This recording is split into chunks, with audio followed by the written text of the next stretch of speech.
Hi, welcome to the squad. This is Code IO.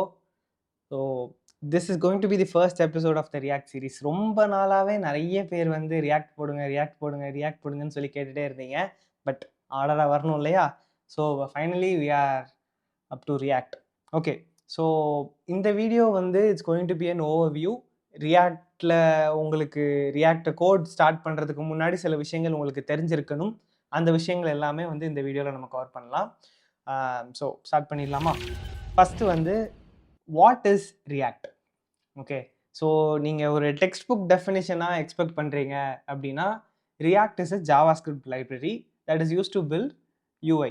Okay, so first வந்து UI அப்படின்னா என்னன்னு உங்களுக்கு தெரியும் இல்லையா? யூஐ அப்படின்னா யூசர் இன்டர்ஃபேஸ். ஸோ பேசிக்காக யூஐ எலமெண்ட்ஸ் அப்படிங்கிறதுல ஒரு நம்ம பட்டனாக இருக்கட்டும், ஒரு ட்ராப் டவுனாக இருக்கட்டும், ஒரு நேவ் பாராக இருக்கட்டும், ஒரு டெக்ஸ்ட் ஃபீல்டாக இருக்கட்டும், இது எல்லாமே வந்து யூஐ எலமெண்ட்ஸ் தான். ஸோ இதெல்லாமே வந்து நம்ம ரியாக்டை யூஸ் பண்ணி பில்ட் பண்ண போகிறோம்.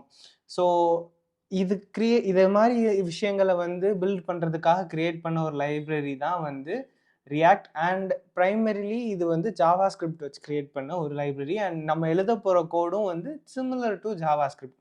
அது நம்ம கோட் பண்ண ஆரம்பிக்கிறப்ப நெக்ஸ்ட் வீடியோலேருந்து உங்களுக்கு புரியும் நான் அது சிமிலர்னு ஏன் சொல்கிறேன் அப்படின்னு. ஸோ பேசிக்காக அதை நீங்கள் தெரிஞ்சுக்க வேண்டியது என்னென்னா, this is a library, it's not a frame work. Okay, so library வேறு, ஃப்ரேம் ஒர்க் வேறு. அது என்ன டிஃப்ரென்ஸ் அப்படிங்கிறத நான் சொல்கிறேன். But to know, JS library தான் வந்து ரியாக்ட். இதை வச்சு நம்ம யூஏ காம்பனன்ட்ஸ் பில்ட் பண்ண போகிறோம். ஸோ இப்போ நம்ம நெக்ஸ்ட் என்ன பார்க்க போகிறோம்னா, லைப்ரரிக்கும் ஃப்ரேம் ஒர்க்குக்கும் என்ன வித்தியாசம் அப்படிங்கிறத பார்க்க போகிறோம். இப்போ ரியாக்ட் கோர்ஸ் நீங்கள் படிக்கிறீங்கன்னா உங்களுக்கு ஆப்வியஸ்லி ஆங்குலர் அப்படின்னு சொல்லிட்டு இன்னொன்று இருக்குது அப்படிங்கிறதும் உங்களுக்கு தெரிஞ்சிருக்கும். ஏன்னா ரியாக்டும் ஆங்குலரும் வந்து காம்படிட்டர்ஸ் மாதிரி அப்படின்னு சொல்லி கூட வச்சுக்கலாம். இப்போ ஒரு ஃபுல் ஸ்டாக் டெவலப்மெண்ட் கோர்ஸ் எடுக்கிறீங்க அப்படின்னாலே மெர்ன் ஸ்டாக்கா மீன் ஸ்டாக்கா அப்படின்னு சொல்லிட்டு கேட்பாங்க. மெர்ன் அப்படின்னா MongoDB, Express.js, React and Node.js. இதே இது மீன் அப்படின்னா ரியாக்டுக்கு பதிலாக ஆங்குலர் யூஸ் பண்ணுறதாக சொல்கிறது தான் மீன் ஸ்டாக் அப்படின்னு சொல்லுவோம். ஸோ ரியாக்ட் மாதிரியே இன்னொரு ஒரு அது அந்த இடத்துல நான் ஒரு வார்த்தையை சொல்ல போகிறல. ரியாக்டோட காம்படிட்டர் தான் ஆங்குலர். ஏன் இப்படி நான் சொன்னேன் அப்படின்னா, ரியாக்ட் ஒரு லைப்ரரி அப்படின்னு சொல்லியிருந்தோம் இல்லையா? பட் ஆங்குலர் ஒரு லைப்ரரி கிடையாது. Angular is a frame work. So இந்த இடத்துல நம்ம தான் என்ன தெரிஞ்சுக்க போகிறோம்னா, லைப்ரரிக்கும் ஃப்ரேம் ஒர்க்குக்கும் என்ன வித்தியாசம் அப்படின்னு சொல்லிட்டு நம்ம தெரிஞ்சுக்க போகிறோம். ஸோ பேசிக்காக லைப்ரரி அப்படிங்கிறது அவங்களே கொஞ்சம் விஷயங்கள் எழுதி வச்சுருப்பாங்க. அதை நம்ம வந்து யூஸ் பண்ணிப்போம். இப்போ நீங்கள் வந்து சி ப்ரோக்ராமிங்கோ வேறு ஏதோ படிச்சிருக்கீங்க அப்படின்னா அதில் வந்து stdlib அப்படிங்கிற மாதிரியான ஒரு ஹெடர் ஃபைல்ஸ் வந்து பார்த்துருப்பீங்க.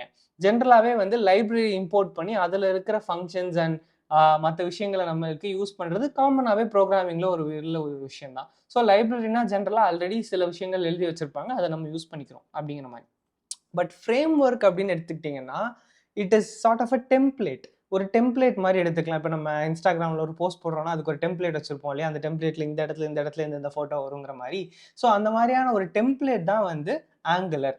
ஃப்ரேம் ஒர்க்ஸ் அப்படிங்கிறனாலே ஜென்ரலாகவே டெம்ப்ளேட் அப்படின்னு சொல்லுவோம். ஸோ இது என்ன பண்ணுன்னா, ஸ்ட்ரிக்டாக அதுக்குன்னு கொஞ்சம் ரூல்ஸும் ஒரு ஸ்ட்ரக்சரும் வச்சுருக்கும். ஸோ அந்த ஃபார்மேட்டில் தான் நீங்கள் அந்த ஃப்ரேம் ஒர்க்கை யூஸ் பண்ணி ஒரு அப்ளிகேஷன் பில்ட் பண்ண முடியும். ஸோ இப்போ ஆங்குலர் எடுத்துக்கிட்டிங்கன்னா ஆங்குலருக்கு ஸ்ட்ரிக்டாக ரூல்ஸ் அண்ட் ஸ்ட்ரக்சர் இருக்கும். ஓகேவா? இந்த லிங்க் கிளிக் பண்ணால் இங்கே போகணும் அப்படிங்கிற விஷயத்த ரவுட்டிங் அப்படின்னு சொல்லுவாங்க. அதுக்கெல்லாமே வந்து ஆங்குலர்லேயே வந்து கொடுத்துருப்பாங்க. அதை யூஸ் பண்ணி அந்த ஃபார்மேட்டில் தான் வந்து நம்ம பண்ணி ஆகணும். பட் ரியாக்ட் என்ன பண்ணும், நம்ம இந்த பார்க்குற யூஐ எலமெண்ட்ஸ் இருக்கு இல்லையா, அதை மட்டும் தான் ரியாக்ட் வந்து டீல் பண்ணும். மித்த விஷயங்கள் இதை கிளிக் பண்ணால் எங்கே போகணுமா, அந்த ரவுட்டிங் மாதிரியான விஷயங்களை நீங்களே டீல் பண்ணிக்கோங்க அப்படின்னு சொல்லிட்டு நமக்கு விட்டுரும். ஸோ அந்த மாதிரி நேரத்தில் ரியாக்ட் ஜேஎஸோட சேர்த்து நம்ம இன்னொன்று யூஸ் பண்ணுவோம். அதுக்கு பேர் நெக்ஸ்ட் ஜேஎஸ். பட் இதெல்லாமே வந்து கொஞ்சம் we are getting ahead of ourselves. So அதை விட்டுறலாம். ஸோ பேசிக்காக நீங்கள் தெரிஞ்சுக்க வேண்டியது என்னென்னா, லைப்ரரி வேறு, ஃப்ரேம் ஒர்க் வேறு.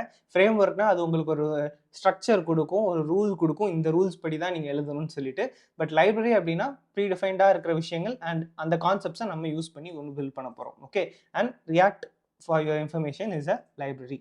Okay, moving on to the history of React. So history of React வந்து என்னென்னா, 2011 ஃபேஸ்புக்கில் இருக்கிற ஒரு டெவலப்பர் தான் வந்து ரியாக்ட் வந்து கண்டுபிடிச்சிருக்காங்க. அண்ட் இது வந்து எதனால் கிரியேட் பண்ணப்பட்டுச்சுன்னா, ஃபேஸ்புக் அந்த டைம்லலாம் பீக்கில் இருந்திருக்கும். உங்களுக்கு தெரியுமான்னு தெரியல. நான்லாம் ஸ்கூல் படிக்கிறப்ப அந்த இடத்துல அந்த நேரத்தில் வந்து ஃபேஸ்புக் அக்கௌண்ட் கிரியேட் பண்ணணும்னு சொல்லிட்டு எங்கள் அப்பா அம்மாட்டெல்லாம் கேட்டுட்டு இருந்தேன். அதெல்லாம் கூடாது அப்படின்னு சொல்லிட்டாங்க.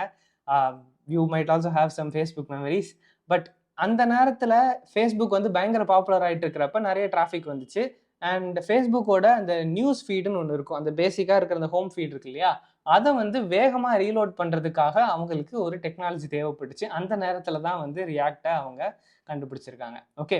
ஸோ கண்டுபிடிச்சிருக்காங்கன்னு சொல்லக்கூடாது. கிரியேட் பண்ணியிருக்காங்க அப்படின்னு சொல்லலாம். ஸோ 2011ல அது கிரியேட் பண்ணியிருக்காங்க. பட் 2013ல ரியாக்ட்ட ஓப்பன் சோர்ஸ் ஆக்கிட்டாங்க.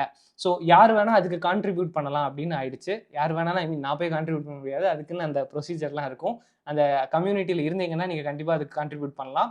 அண்ட் இதனால ரியாக்ட்டை பேஸ் பண்ணியும் நிறைய ஃப்ரேம் ஒர்க்ஸ் அண்ட் லைப்ரரிஸ் வந்து கிரியேட் பண்ண ஆரம்பிச்சாங்க.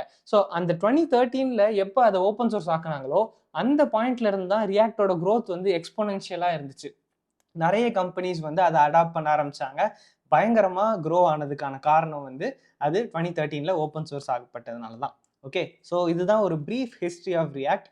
அண்ட் நெக்ஸ்ட் வந்து ரியாக்டை சுற்றி இருக்கிற ஒரு என்ன சொல்ல ஒரு குழப்பம். இந்த குழப்பத்தை நம்ம முதல்ல தீர்த்து வச்சிடலாம். நீங்க வந்து இந்த 3 வார்த்தைகள் கேள்விப்பட்டிருப்பீங்க. ஒண்ணு வந்து ரியாக்ட் அப்படின்னு கேள்விப்பட்டிருப்பீங்க. இன்னொன்னு வந்து ரியாக்ட் ஜேஎஸ் அப்படின்னு சொல்லி கேள்விப்பட்டிருப்பீங்க.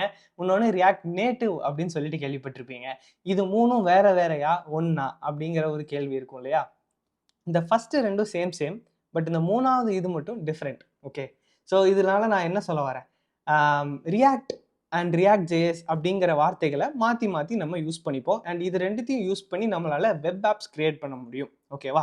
நம்ம இதுதான் வந்து இந்த கோர்ஸ்ல பார்க்க போறோம். React and React JS. So எதனால இது ரியாக்ட் ஜேஎஸ்ன்னு சொல்றாங்க இல்ல ரியாக்ட்னு சொல்றாங்க? ஒரே பேரா வைக்கலாம் இல்லையா அப்படின்னு உங்களுக்கு ஒரு கேள்வி வரலாம். ரியாக்ட் வந்து ஒரு ஜாவா ஸ்கிரிப்ட் லைப்ரரிங்கிறதுனால ரியாக்ட் ஜேஎஸ் அப்படின்னு வந்து சொல்றாங்க. ஏன்னா அந்த டைம்ல ஆங்குலர் ஜேஎஸ் அப்படின்னு சொல்லிட்டு அதுவும் இருந்துச்சு. ஸோ அதனால ஜேஎஸ் அப்படின்னு சொல்றோம். பட் இப்போ மோர் அண்ட் மோர் பாப்புலர் ஆக ரியாக்ட் ஜேஎஸ்ன்னு இல்லாமல் ஜஸ்ட் ரியாக்ட் அப்படின்னு சொல்றதுக்கான காரணம் என்னன்னா, ரியாக்டை வந்து ஜாவா ஸ்கிரிப்ட் மட்டும் இல்லாமல் டைப் ஸ்கிரிப்ட்னு இன்னொரு லாங்குவேஜ் இருக்கு. அதை வச்சும் கூட ரியாக்ட்ல உங்களால கோட் எழுத முடியும். அதனால இப்போ ரியாக்ட் ஜேஎஸ்ன்னு சொல்லாம ஜஸ்ட் ரியாக்ட் அப்படின்னு சொல்றாங்க. ஸோ ரியாக்ட்னு கூட நீங்க சொல்லிக்கலாம். இஃப் யூ வாண்ட் ரியாக்ட் ஜேஎஸ்ன்னு கூட சொல்லிக்கலாம். It's completely up to you. அது ரெண்டுமே சேம் தான். பட் ரியாக்ட் நேட்டிவ்ங்கிறது கம்ப்ளீட்டா ஒரு டிஃப்ரெண்டான ஒரு விஷயம். ஏன்னா ரியாக்ட் நேட்டிவ்ங்கிறது கிராஸ் பிளாட்ஃபார்ம் அப்ளிகேஷன் செய்யறதுக்காக யூஸ் பண்றோம். ஸோ கிராஸ் பிளாட்ஃபார்ம் அப்ளிகேஷன் என்ன சொல்றேன்னா, நீங்க வந்து ஆண்ட்ராய்டு ஆப்பு, iOS ஆப்பு, அதுக்கப்புறம் வெப் ப்ரௌசர்ல ரன் ஆகிற மாதிரி வெப் ஆப்ஸ், இது 3மே உங்களால செய்யும் ரியாக்ட் நேட்டிவ் வச்சு.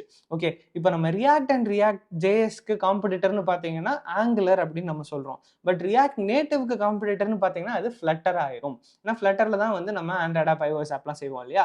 So react and React JS ரெண்டும் சேம் தான். நீங்க மாத்தி மாத்தி இன்டர்சேஞ்சபிளா யூஸ் பண்ணிக்கலாம். ரியாக்ட்னு சொல்லிக்கலாம், ரியாக்ட் ஜேஎஸ்ன்னு சொல்லிக்கலாம், உங்க விருப்பம். பட் ரியாக்ட் நேட்டிவ்னு சொல்லிடாதீங்க. React Native totally different.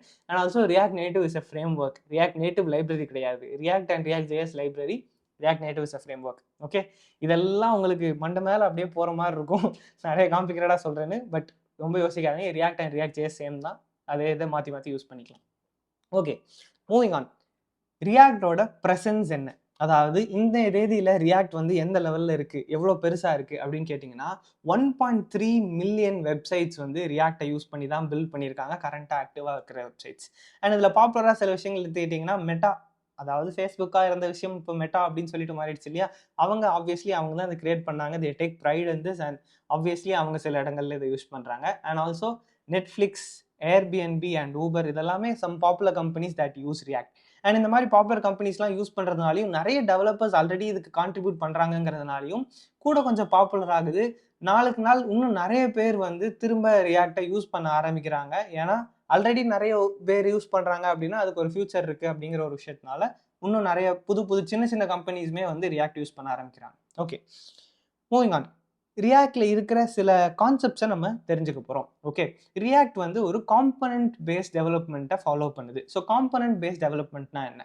ஒரு வெப்சைட்ல இருக்கிற ஒரு இண்டிவிஜுவல் விஷயத்தை நம்ம ஒரு காம்பனன்ட் அப்படின்னு சொல்லலாம். அண்ட் அந்த காம்பனன்ட் வந்து it can be anything between ஒரு பட்டன்ல இருந்து ஒரு ஃபுல் பேஜ், இதுல எதை வேணா நீங்க ஒரு காம்பனன்ட் அப்படின்னு சொல்லிக்கலாம். ஓகே.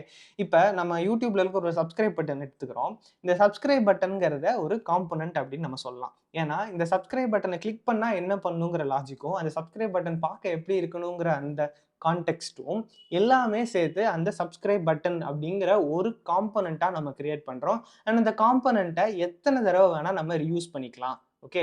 இப்போ யூடியூப் பார்க்குறீங்க அப்படின்னா வீடியோக்கு கீழே சேனல் பக்கத்தில் சப்ஸ்கிரைப் அப்படின்னு காட்டும். அங்கே கூட நீங்கள் கிளிக் பண்ணி சப்ஸ்கிரைப் பண்ண முடியும். அது இல்லை அப்படின்னா வீடியோவோட எண்டில் வந்து நம்ம லோகோ காட்டும். அங்கே அது மேலே ஹவர் பண்ணிங்கன்னா அதில் கூட சப்ஸ்கிரைப் பண்ண முடியும். ஸோ அது ஒரே பட்டன் தான் கிரியேட் பண்ணுறாங்க. பட் அந்த பட்டனை உங்களால் மல்டிபிள் இடத்துல ரீயூஸ் பண்ண முடியும். அண்ட் இது செல்ஃப் கண்டெய்ன்ட்னு எதனாலும் நம்ம சொல்கிறோம்னா அது எப்படி பிஹேவ் பண்ணணுங்கிற அந்த லாஜிக்கையும் சேர்த்து அந்த காம்பனண்ட்குள்ளேயே எழுதுகிறோம். அதனால இதை செல்ஃப் கண்டெய்ன்ட் அப்படின்னு சொல்கிறோம். பட் காம்பனன்ட்ஸ் பற்றி இன்னும் நிறைய நம்ம கற்றுக்கலாம். எப்போ நம்ம ப்ராஜெக்டை கோட் பண்ண ஆரம்பிக்கிறோமோ அப்போ நிறைய கற்றுக்கலாம். பட் இட்ஸ் ஜஸ்ட் ஒரு ஸ்மால் இன்ட்ரோவாக கொடுக்கணும்னு நினச்சேன். Okay, moving on to the next thing, virtual Tom. இந்த வர்ச்சுவல் டாம் தான் வந்து ரியாக்டுக்கான ஒரு தனித்துவமான ஒரு ஃபீச்சர் அப்படின்னு சொல்லலாம். வர்ச்சுவல் டாம்னா என்ன? ஃபர்ஸ்ட் டாம் அப்படிங்கிறது நம்ம ஆல்ரெடி படிச்சிருப்போம். ஜாவா ஸ்கிரிப்டில் டாக்குமெண்ட் ஆப்ஜெக்ட் மாடல் அப்படின்னு சொல்லிட்டு படிச்சிருப்போம். ஓகே, அதை என்ன பண்ணுது இந்த ரியாக்ட், அதுக்கு ஒரு காப்பி மாதிரி எடுத்து வர்ச்சுவல் டாம் அப்படின்னு சொல்லி வச்சுக்குது. ஓகே, அண்ட் நம்ம எப்போ ஒரு வெப்பேஜில் ஏதோ ஒரு விஷயத்த சேஞ்ச் பண்ணுறோம்னு வச்சுக்கோங்களேன், ஏதோ ஒரு விஷயத்த அப்டேட் பண்ணணும் அப்படின்னா டைரெக்டாக அந்த டாமில் போய் அப்டேட் பண்ணாமல் இந்த வர்ச்சுவல் டாமில் ஃபஸ்ட்டு அப்டேட் பண்ணிக்குது. அப்டேட் பண்ணிட்டு வர்ச்சுவல் டாமையும் ஆக்சுவல் டாமையும் கம்பேர் பண்ணி டிஃப் அப்படின்னு சொல்லிட்டு ஒன்று கிரியேட் பண்ணுது. அண்ட் இந்த டிஃப் மூலமாக எந்த காம்பனன்ட்ஸ் எல்லாமே ஆக்சுவலாக அஃபெக்ட் ஆயிருக்குங்கிறத கண்டுபிடிச்சிட்டு அந்த காம்பனன்ட்ஸும் அதோட டிபெண்ட் காம்பனன்ட்ஸை மட்டுமே ஆக்சுவல் டாமில் இது அப்டேட் பண்ணுது. ஸோ எதுக்காக இதை பண்ணுது அப்படின்னா, ஆக்சுவல் டாமில் ஒரு விஷயத்தை சேஞ்ச் பண்ணுறதுக்கு டைம் நிறைய ஆகும். பட் வர்ச்சுவல் டாம் நம்ம கிரியேட் பண்ண ஒரு விஷயம் தான், அதில் சேஞ்ச் பண்ணுறதுக்கு டைம் அவ்வளோவா ஆகாது.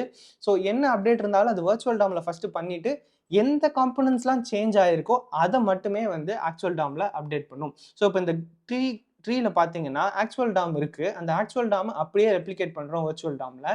அண்ட் நம்ம எந்த காம்பனன்ட்ஸ்லாம் அஃபெக்ட் ஆகுதோ அதை மட்டும் ஆக்சுவல் டாமோட கம்பேர் பண்ணி டிஃப் அப்படின்னு சொல்லிட்டு ஒன்று ஃபார்ம் பண்ணிக்கிறோம்.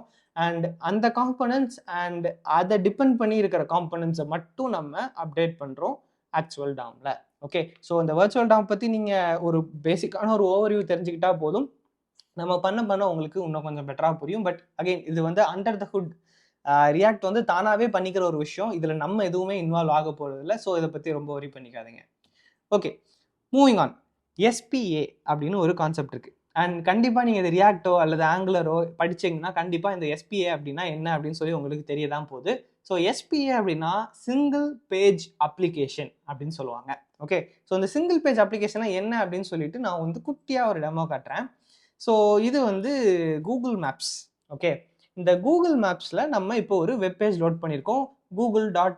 google.com/maps@ அப்படின்னு சொல்லிட்டு ஒரு லாட்டிடியூட் லாங்கிடியூட்லாம் போட்டிருக்காங்க. ஒரு பெரிய URL இருக்குது. Okay, fine. இப்போ நான் இந்த இடத்துல இந்த லேயர்ஸுங்கிறத கிளிக் பண்ணேன்னா அப்படி டக்குன்னு அது சேட்டலைட் வியூக்கு மாறுது பார்த்தீங்களா? திரும்ப கிளிக் பண்ணேன்னா நார்மல் வியூக்கு மாறுது. அண்ட் நீங்கள் இங்கே பாருங்கள், இந்த ரீலோட் சைனை பாருங்கள், அது அசையவே அசையலை. ஸோ இது நம்ம வந்து ஒரு பேஜ்லேருந்து இன்னொரு பேஜுக்கு போகிறோம் எசென்ஷியலி, அப்படி தானே? ஸோ இந்த நார்மல் வியூலேருந்து சேட்டலைட் வியூக்கு மாறுறோம். பட் பேஜ் ரீலோடே ஆகாமல் இந்த வியூ நம்மளுக்கு அது மாற்றி கொடுக்குது. ஸோ இதுக்கு தான் என்ன யூஸ் பண்ணுறாங்கன்னா சிங்கிள் பேஜ் அப்ளிகேஷன் அப்படின்னு சொல்கிறோம். சேம் பேஜில் இருந்துகிட்டே இந்த காம்பனண்ட்டை எடுத்துகிட்டு அதுக்கு பதிலாக வேற ஒரு காம்பனண்ட்டை வச்சு லோட் பண்ணிடும். ஓகே, ஸோ இந்த மாதிரி ஒரு இது வந்து ஒரு ஒரு ஒரு ஹை லெவல் சிம்பிளான ஒரு எக்ஸாம்பிளாக நான் உங்களுக்கு சிங்கிள் பேஜ் அப்ளிகேஷன் சொல்லணும்னு நினச்சேன். ஸோ அதுதான் இது. கூகுள் மேப்ஸ் ரியாக்ட் யூஸ் பண்ணி பண்ணியிருக்காங்களான்னு கேட்டிங்கன்னா absolutely no. Google Maps React use பண்ணி பண்ணல. பட் ஆங்குலருமே சிங்கிள் பேஜ் அப்ளிகேஷன் அப்படிங்கிற விஷயத்தை யூஸ் பண்ணுது.